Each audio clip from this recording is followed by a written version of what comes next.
மாண்புமிகு எதிர்கட்சி தலைவர் பேரவைத் தலைவர், நீங்க உட்காருங்க. நேற்று நான் பேசும்போது சில அமைச்சர்கள் குறுக்கிட்டு பேசினாங்க, அதற்கு நீங்க அனுமதி கொடுத்தீங்க. அதே மாதிரி இன்னைக்கு முதலமைச்சர் பேசும்போது சில வார்த்தைகள், தவறான வார்த்தைகள் பேசுறாரு. அவர் பார்ட்டி ஃபண்ட் அப்படின்னு சொல்லியிருக்கிறாரு. அவர் அமைச்சர் அந்த பார்ட்டி ஃபண்ட் எந்த பார்ட்டின்னு கூட சொல்ல தைரியம் இருந்தா சொல்லுங்க, நாங்க அதெல்லாம் ஃபேஸ் பண்ண தயாரா இருக்கோம். எதையும் ஆதாரத்தோடு எதையும் பேசுங்க. நீங்க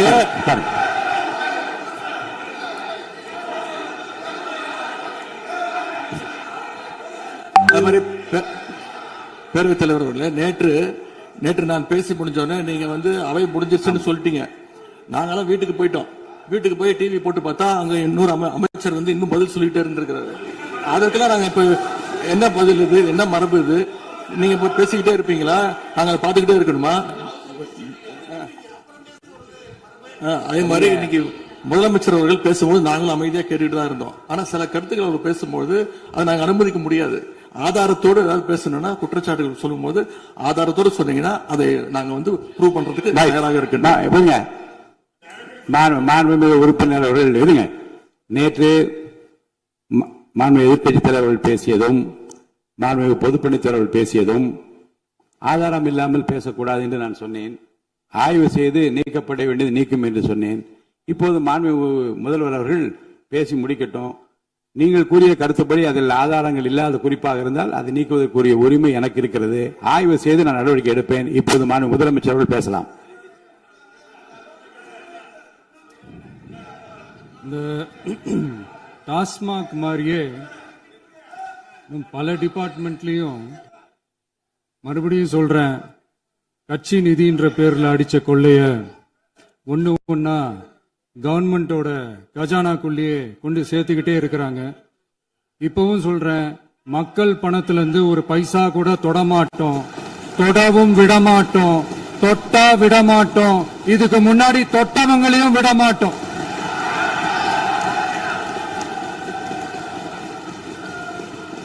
ஒவ்வொரு ஊழலா வெளியில வரும் போலயே, ஒவ்வொரு வேஷமா கலைஞ்சிரும் போலயே இங்க இருக்கிற நிறைய பேரு நடுங்கி போய் இதுல நம்ம மேல அவதூறு வேற. இப்ப புதுசா ஒரு வெப்பன் ஒண்ணு கொண்டு வந்திருக்காங்க. அது என்ன தெரியுமா? அவங்க தயவால தான் நம்ம ஆட்சி நடக்குதான். மக்கள் தயவால இந்த ஆட்சி நடந்துகிட்டு இருக்கு. மனசாட்சி உள்ள சக்திகளோட ஆதரவால இந்த ஆட்சி நடந்துகிட்டு இருக்கு. நாங்க தான் அனுப்பி வச்சோம் அப்படின்றாங்களே. அனுப்பி வச்சவங்களுக்கு மினிஸ்ட்ரியில இடம் கொடுத்தா ஏன் கதறீங்க? ஏன் இவ்வளவு கோபம்? ஏன் இவ்வளவு கதறல்? இதுல இன்னொரு முக்கியமான விஷயம், மார்க்சிஸ்ட் கம்யூனிஸ்ட் கட்சி நமக்கு ஆதரவு கொடுத்தது சுயேட்சையா எடுத்த முடிவுன்னு சொல்றாங்க. அதே மாதிரி இந்திய கம்யூனிஸ்ட் கட்சி நமக்கு ஆதரவு கொடுத்தது சுயேட்சையா எடுத்த முடிவுன்னு சொல்றாங்க. இதுல எங்க இருந்து நாங்க தான் அனுப்பி வச்சோம்னா புரியலையே. மக்களுக்கு நல்லா புரியும், எல்லாத்தையும் தெளிவா பார்த்துக்கிட்டு இருக்கிறாங்க.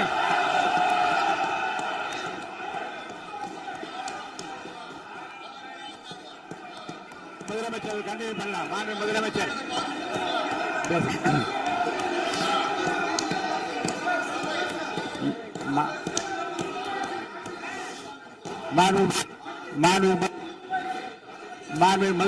கண்டினியூ பண்ணலாம். நீ கண்டினியூ பண்ணலாம்.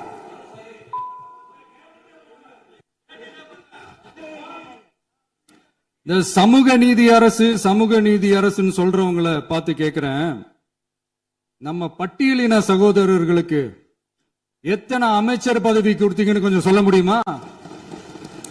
ஆனா நம்மளுடைய அரசுல 8 அமைச்சர் பதவிகள் யாருக்கு? நம்ம பட்டியலின சகோதரர்களுக்கு. எல்லாம் நம்ம அண்ணன், நம்ம தம்பி, நம்ம தங்கச்சிங்க. அண்ணல் அம்பேத்கர் அவர்களுடைய கிட்டத்தட்ட 100 ஆண்டு கால கனவு இப்ப நிறைவேறி இருக்கு. நான் ஏன் கொஞ்சம் சவுண்டா பேசுறேன் அப்படின்னா அவங்களுக்கு கேட்கணுன்றதுக்காக தப்பா எடுத்துக்காது.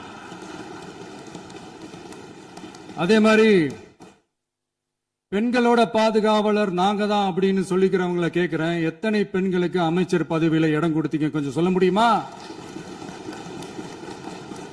எங்க அரசுல 4 சகோதரிகளுக்கு அமைச்சர் பதவி கொடுத்திருக்கிறோம்.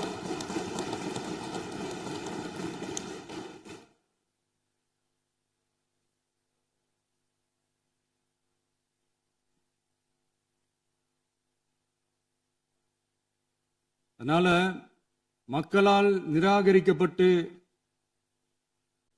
மக்களால் அகற்றப்பட்டவங்களுக்கு ஒன்னே ஒன்னு சொல்லிக்கிறோம், தப்பே செய்ய மாட்டோம், ஊழலே செய்ய மாட்டோம், நேர்மையா தான் இருப்போம், நியாயமா தான் இருப்போம் அப்படின்னு சொல்றவங்களால மட்டும்தான் கூட்டணி ஆட்சி அமைக்க முன்வரும். ஆட்சியிலையும் பங்கு, அதிகாரத்திலையும் பங்கு கொடுக்க முன்வரும். ஊழல்லையே ஊறி போனவங்களால இந்த கூட்டணி ஆட்சியோ ஆட்சியிலையும் பங்கோ அதிகாரத்திலையும் பங்கு கொடுக்க முன்வராது. மெஜாரிட்டி இருந்தாலும் தரமாட்டாங்க, மெஜாரிட்டி இல்லைனாலும் தரமாட்டாங்க. கேட்டா ரெடிமேடா ஒரு பதில் ஒண்ணு வச்சிருப்பாங்க, கூட்டணி ஆட்சியை மக்கள் விரும்ப மாட்டாங்கன்னு. அதே மக்கள் தான் இப்ப அவங்கள பார்த்து சிரிக்கிறாங்க. நான் பதவியேற்ற அன்னைக்கு கொஞ்சம் டைம் அவகாசம் கேட்டேன். எதுக்கு கேட்டேன்? நிதி நிலைமைலாம் கொஞ்சம் மோசமா இருக்குது, அதெல்லாம் கொஞ்சம் சரி செஞ்சுக்கிட்டே படிப்படியா கொஞ்சம் கொஞ்சமா நான் கொடுத்த வாக்குறுதிகள்லாம் செயல்படுத்துவேன், அதுக்காக கொஞ்சம் டைம் அவகாசம் கேட்டேன். நான் ஏதோ வேற எதுக்காகவோ வேற யாருக்காகவோ ஏதோ அவகாசம் கேட்ட மாதிரி. அடுத்து இங்க சபையில இல்லாதவங்களை பத்தி பேச வேண்டாம்னு நினைக்கிறேன்.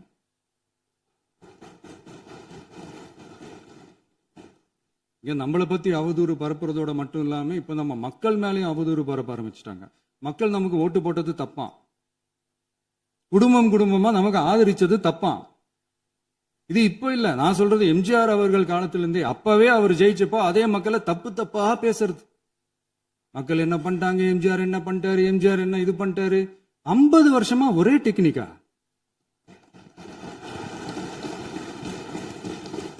டெக்னாலஜி எல்லாம் மாறி வேற எங்கேயோ போயிட்டு இருக்கு. பஸ்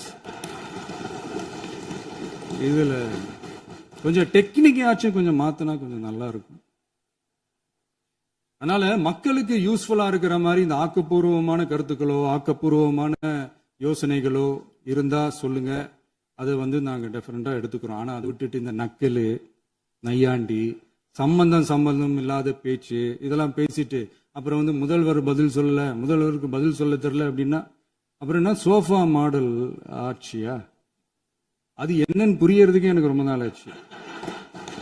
இந்த sofa set, table chair, teapoy, furniture பிசினஸ்லாம் வேற எங்க வெளியில போய் பண்ண சொல்லுங்க. அப்படி அந்த பிசினஸ் தான் பண்ணணும்னா நிறைய பிசினஸ் பண்ற மாதிரி வெளியில போய் பண்ண சொல்லுங்க, இங்க சட்டசபைக்குள்ள வேணாம்.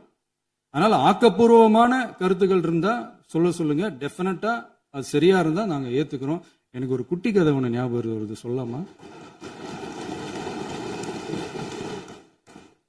ஒரு ஊர்ல ஒரு பெரியவர் வெயில் ரொம்ப ஜாஸ்தியா இருக்குன்னு சொல்லிட்டு கண்ணுக்கு மேல கை வச்சுக்கிட்டு இப்படி சுத்தி முத்தி தேடிக்கிட்டு இருந்தாராம்.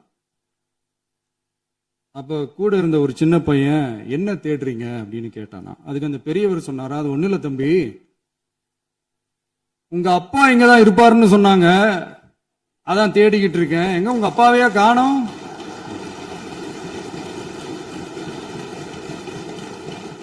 இல்ல அந்த எங்களுக்கும் நக்கலா நையாண்டியா சம்பந்தம் இல்லாத குட்டி கதை இதெல்லாம் எங்களுக்கும் பேச தெரியும்.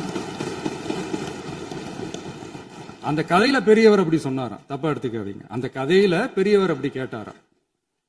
அதனால யாரும் இங்க டென்ஷன் ஆக வேணாம்.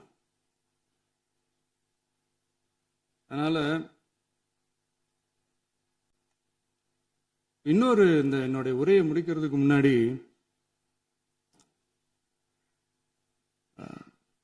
போயிட்டாங்க, பேசலாமா? நிறைய உங்க கருத்துக்களை நீங்க முழுமையாக மன நிறைவோடு பேசலாம். டிவில பார்க்கலாம். சரி, அதான் 5 நிமிஷம் பேசுனதுக்கே கொளத்தூரி இந்த ஆட்டம் ஆயிடுச்சு. பேசுனா அப்புறம் என்ன பண்றது? கடைசியா நான் இந்த உரையை முடிக்கிறதுக்கு முன்னாடி ஒரு முக்கியமான ஒரு விஷயம் பத்தி சொல்லணும். ஆளுநர் உரை அன்னைக்கு இந்த தமிழ் தாய் வாழ்த்துக்கு அப்புறம் தேசிய கீதம் பாடினது தப்பு, தேசிய கீதம் 2 முறை பாடினது தப்பு, அப்படி ஒரு நிகழ்வு இதுக்கு முன்னாடி இந்த சட்டசபையில நடந்ததே கிடையாது. அந்த மரபே மாத்திட்டீங்க. இப்படி ஒரு ஒரு பெரிய ஒரு போர் மாதிரி எதிர்கட்சியை சார்ந்தவங்க எல்லாம் சொன்னாங்க இல்லையா? அந்த மாநில உரிமை போராளிகளை, அந்த மரபு காக்கிற உரிமை போராளிகளை ஒரே ஒரு கேள்விதான் கேட்கணும். 2021 ஆகஸ்ட் 2 ஞாபகம் இருக்கா? Centenary celebration of Tamil Nadu legislature. அந்த ஃபங்க்ஷன்ல நம்ம முன்னாள் முதலமைச்சர் கருணாநிதி அவர்களோட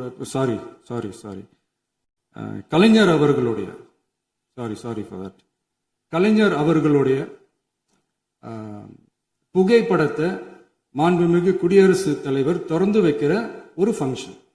அந்த ஃபங்க்ஷன்ல national anthem followed by Tamil தாய் வாழ்த்து அப்படின்னு அறிவிச்சது ஞாபகம் இருக்கா? அதாவது தேசிய கீதத்துக்கு அப்புறமா இரண்டாவது முறையா, நோட் திஸ் பாயிண்ட் மாண்புமிகு பேரவைத் தலைவர் அவர்களே, பிளீஸ் நோட் திஸ் பாயிண்ட். தேசிய கீதத்துக்கு அப்புறம் இரண்டாவது முறையாக தமிழ் தாய் வாழ்த்து பாடப்படும் அப்படின்னு சொன்னது ஞாபகம் இருக்கா? அதுவும் முத்தமிழ் அறிஞர் அப்படின்னு சொல்ற நம்ம கலைஞர் அவர்களுடைய அந்த புகைப்படம் வெளியிட்டு விழாவில் அவர் இருந்த இதே சபையில தமிழ இரண்டாவது இடத்துக்கு தள்ளினது யாருன்னு ஞாபகம் இருக்கா? அது மட்டும் இல்ல, அந்த தேசிய கீதத்தை நாட்டுப்பண் நேஷனல் ஆந்தம்னு சொல்லி அதே ஃபங்க்ஷன்ல கடைசியா ஃபங்க்ஷன் முடியும் போது செகண்ட் டைம் தேசிய கீதம் பாடினதும் ஞாபகம் இருக்கா? இதே அவையில் தான், அது அவை குறிப்பிலும் இருக்கிறது, இதே அவையில் தான் நடைபெற்றது. இந்த தக்க நேரத்தில் இந்த ஆதாரங்களை அளித்த மாண்பு முதல்வர்களுக்கு நன்றியை தெரிவித்துக் கொள்கிறேன். டவுட் இருந்தா இந்த புக்கை பார்த்து தெரிஞ்சுக்கலாம். அதனால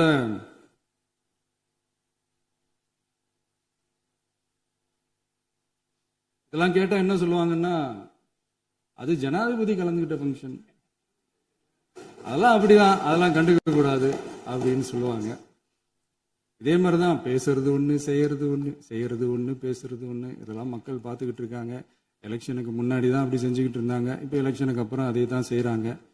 இந்த விஜயையும் சாமானியர்களின் உண்மையான சமூக நீதி அரசையும் அவமானப்படுத்துறதுக்கு தான் அவங்களோட அந்த பொலிட்டிக்கல் சீனியாரிட்டி அது பயன்படுத்துது போல.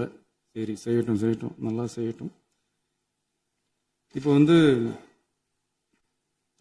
ஆனாலும் நம்மளுடைய மாநில உரிமை, மொழி உரிமை, உத்தம உத்தரர் போல வேஷம் போடுற எதிர்கட்சிக்கு ஒன்றை மட்டும் ஆணித்தரமாக சொல்றோம். உங்களை மாதிரி தமிழ்னு சொல்லிக்கிட்டு, மொழி, பண்பாடு, கலாச்சாரம்னு சொல்லிக்கிட்டு ரெட்டை வேஷம் போடுறவங்க நாங்க கிடையாது. உலகெங்கும் வாழும் என் தமிழ் சொந்தங்களுக்கு நம்முடைய உத்தரவாதம் தமிழ் தான் எங்க உயிர் நாடி அப்படின்றத மறக்க மாட்டோம். இப்பவும் சொல்றோம், மாநில உரிமையில எப்பவும் உறுதியா இருப்போம். அதே சமயத்துல அரசியல் வேற, ஒன்றிய மாநில அரசுகளுக்கு இடையே இருக்கிற நிர்வாக அணுகுமுறை வேற. இதுல நாங்க ரொம்ப தெளிவா இருக்கிறோம். அதனால எங்களுக்கு பாடம் எடுக்கிறதா நினைச்சுக்கிட்டு உங்க வேஷத்தை நீங்களே கொஞ்சம் கொஞ்சமா கலைச்சுக்கிட்டே வர்றீங்க, மறந்துடாதீங்க. அப்புறம் நேத்து எதிர்கட்சி தலைவர், மாண்புமிகு எதிர்கட்சி தலைவர் பேசும்போது நிறைய பேசினாங்க. அதுல ஒண்ணு மட்டும் அரசு சொல்றதா நினைச்சுக்கிட்டு நம்மள இன்டைரக்டா ஈவில் அப்படின்ற அந்த வார்த்தையை யூஸ் பண்ணாங்க. எனக்கு ஒண்ணுதான் சொல்லணும்னு தோணுது. ஈவில்ஸ்னு டெவில்ஸ் பேசக்கூடாது.